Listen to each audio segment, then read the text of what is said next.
Welcome back to another crypto video. Hello everyone, welcome back. If you are new here, please do subscribe to the channel, hit the like button, hit the notification bell, and let's talk about PancakeSwap. Once again, a follow-up video to the recent video we made just a few weeks ago. So PancakeSwap, just following that little market blip we had the last 24 hours, has already made a very, very strong recovery, and it's already kind of leveling off with its previous resistance. So we're just fighting against that resistance mark now, and it does look very exciting what's coming up. So let's just remind ourselves what PancakeSwap is for any new people here. It's the #1 automated market maker and yield farm on the Binance Smart Chain. So what you can do is you can stake Pancake, you can provide liquidity in return for earning pancakes on this decentralized exchange. It's really, really good. It runs on the Binance Smart Chain, so it's very efficient with fees. For example, you could swap your BNB or USD dollars into any other favorite currency or token of your choice. So it's really versatile, really fast, efficient, and fun. You can then take over your cakes. For example, I am staking 61 cakes at the moment, and you have an auto compounding interest, and the pool itself here is 111% of Pancake and 166% of Bunny.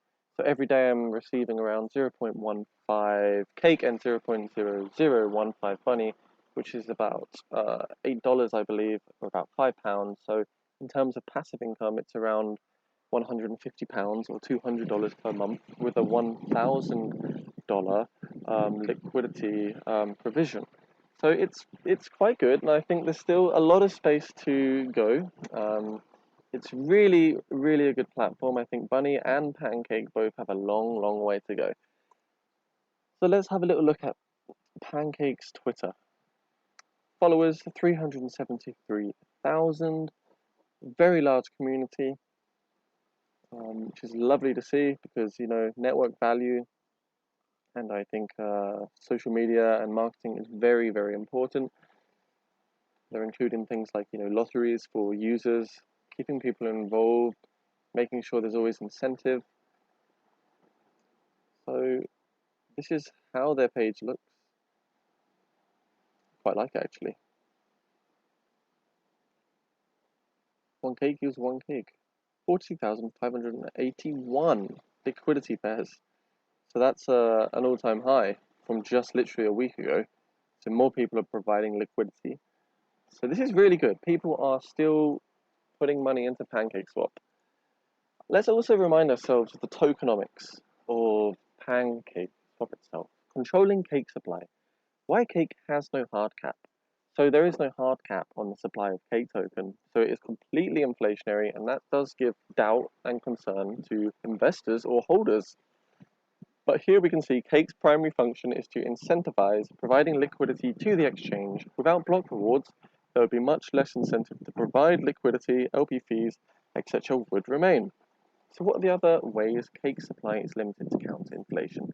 How cake supply is reduced without a hard cap? The chefs aim to making deflation higher than emission by building deflationary mechanism into PancakeSwap's products. The goal is for more cake to leave circulation than the amount of cake that's produced from providing liquidity or staking and farming. Reducing block emissions. By reducing the amount of cake made per block, we slow down the inflation rate. This has already been done once. The first reduction in block emissions effectively reduced the number of cake produced from 40 cake per block to 25, but we don't want to do this too frequently, too early, for the same reason we don't want a hard cap. We still need to incentivize people to provide liquidity. Deflationary mechanism. So there's also a regular burn here, and I did actually just post something about being where did the tweet go? They said something about having the highest burn ever just very recently. Here we go, 1 hour ago. Today will be the biggest cake burn ever so far. So this could be quite big news. Why not? Taking cake out of circulating supply, it's going to have an impact on the price. So they're kind of the tokenomics and some fundamentals that I think are quite important to consider at the moment. If we take a look at the recent price action on the 4-hour chart, we can see that I drew up the previous support boxes and the resistance boxes, which are now complete support levels. We had the resistance level back here at the beginning of April, which we blasted through. This was around the time where we had the announcement of the PancakeSwap NFTs. And I think, truly, Pancake is going to keep surging.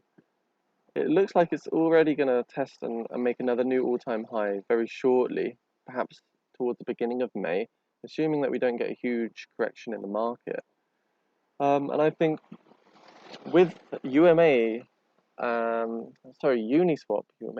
with Uniswaps running on the Ethereum network and the gas fees being so astronomically high, creating such a bad user experience, everyone is just loving PancakeSwap right now. I mean, the Ethereum network has allowed PancakeSwap to make billions and billions of pounds in terms of profit just because the Binance Smart Chain is so much more efficient and so much easier for people to use. You know, nobody wants to spend $40 to make a $500 transaction, whereas, you know, on the Binance Smart Chain you're looking at $1 or something very, very small like that. So I think leading up to July, when the EIP 1559 will, you know, the update will kick in and be launched, I still think Pancake is a very, very, very long way to go. I think $50 is quite a realistic price mark to target. If we look at PancakeSwap, so over the 1 hour we're down slightly, 24 hours we're up again 15%. So we've had that great recovery following that market blip. Over 7 days we're down 10% from the previous all-time high. Over 14 days, 44% increase. Over a month we're still 100%. So I still think we're going to trend up. It looks like we're kind of within this rising channel at the moment of some kind. I mean, I don't know. It depends where you want to put your lines, really. I could put it down here and have a look. So with this in mind, if there is a correction coming into play, we might fall back down to like $16 or something. Nobody really knows what's going to happen. Oh, look at me. I have a chart. I have a crystal ball. No, not at all. I'm just taking a look at our upper and lower trend lines here to see where we could possibly go. But I think this $21 support level is holding quite nicely. The fact that we did bounce out and bounce straight back through it is quite nice to see. Looking at the relative strength index, we're hovering around 56, so we're not really too overbought or oversold in our relative strength index. And we've already just crossed back over the 20-day moving average on the 4-hour chart. So I'm very excited to see Pancake grow for the future. I'm absolutely going to hold it unless I see any immediate near or short-term danger. If I do see any large increases like all-time highs, I will probably take some profits and then look out for a dip to reaccumulate. But that's my take on PancakeSwap at the moment, guys. I think it's really fun. It's a great platform, a fantastic decentralized exchange platform, and a really good AMM. And you should potentially consider letting some of your money work for you, because the passive income is really, really good, and it's worth taking a look at. So once again, guys, thanks for joining me in the video, and I'll see you shortly. Please comment below on where you think Pancake's going to go. Do we think it's going to hit $50 first, or do we think it's going to hit $20 first?